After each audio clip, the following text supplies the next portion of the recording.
Mother's Day. I'm Frankie. I live out of my van. I live out of my van. This is why I say I live out of my van. We are going into the Mother's Day weekend. And if this is not a treat from Mother Nature, you tell me what it is. I always have on the wrong kind of shoe. Where are my shoes at? Oh, okay. This is a beautiful treat. Look at this, guys. This is why I say I live out of my van. This stuff is free. It's free to me. It was just very crowded down here. But this is why it's possible to live in a minivan. If you live out of your minivan, then this is why it's possible. I still want, I hope you all can hear me with this beautiful water dripping. I still want a bigger van, and I plan to get a bigger van. But when it's days like this, look at all this. Look at this. I remember studying about this in college, like I don't know if they said the crater or something broke off. Look at this. Look at this, y'all. This is so nice. This is why I say I live out of my minivan.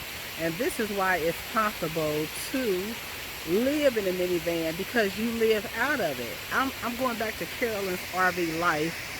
I'm clipping these videos together, so I hope this carries on the flow of the conversation. But Carolyn had a conversation with Bob Wells of Cheap RV Living, Carolyn's RV Life, and they did a live stream yesterday talking about the pros of living in an RV and the pros of living in a van, the cons of living in an RV, the cons of living in a van.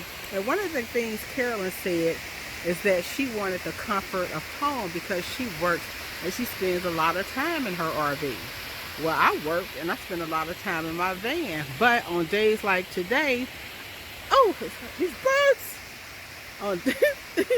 On days like today, I just slide my van doors open, sitting on my sofa bed in my van, and I just work on my laptop. Now, when it's cold, it's a completely different story because you don't want the doors open. You don't even really want to look outside. So I understand that. Excuse me.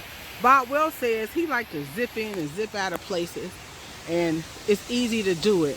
One big thing, I wouldn't live in an RV because I couldn't drive an RV. I would have no desire to learn how to drive an RV.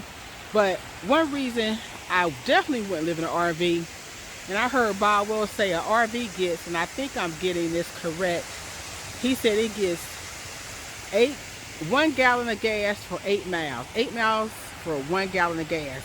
Wow, that's a lot of gas. So that's one reason. Another reason, RVs are recreational vehicles. Now, they might be making some RVs these days that are a bit better to live in and last a little bit longer, but Bob Wells has always said that the RVs is not made to live in. People have too many problems.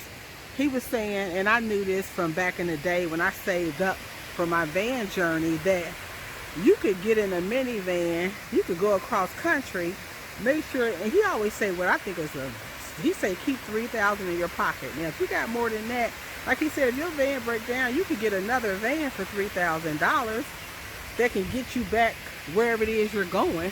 So, that, for me, I do want a bigger van, because a minivan is small when you actually, when it's like a colder month, when you spending more time.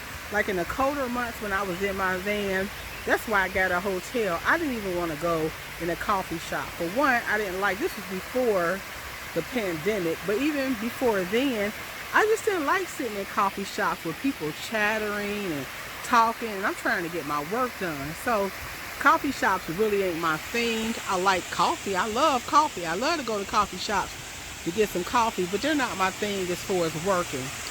So Carolyn said that's the reason she wanted the comforts from home. Another thing, I didn't own, when I was renting a room, I hadn't owned a TV in years. Now that I've been in a hotel, when I'm in the hotels, I will look at TV only in the evening because I need something, or I like something to put me to sleep. So I may do a YouTube video or a podcast or some TV. But when I'm on the road, or when I was in renting a room, I didn't think anything about no TV. I don't think about no stupid TV. the earth, the world. I'm an explorer. So RV wouldn't be for me because they don't get good gas mileage. They get terrible gas mileage. They're not good vehicles. They were made as recreational vehicles, and that's enough said. I understand the comfort. As far as what I would like about an RV, and especially because we in the age of the COVID-19, the coronavirus, I've always been OCD, and I like to see how my food is prepared, and I like to judge if my food was prepared right. And because sometimes I can look at an establishment and I believe it's my perception that the establishment or the people working there, I don't want them making my food. And so for that reason, I wouldn't mind cooking. Now when I get out to BLM Land, and in another video I'll talk to you all why yes, I will stay on BLM Land with a caravan, but I would not want to be on BLM Land. That wouldn't be my thing. My thing is campgrounds, and when I can't get a campground, I'll be going to national parks and parks, and I'll go, camp at a like a rest stop, or when they open up Walmart, I'll go do something like that.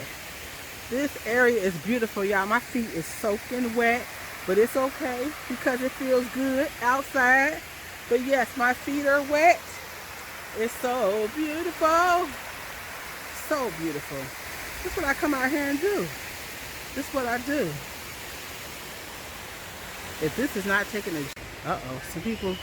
This song, this little pathway reminds me of... Y'all ever heard that song by Minnie Riperton? I think that's her name, Minnie Riperton. Back down memory lane. I can't... Oh, y'all, wait a minute.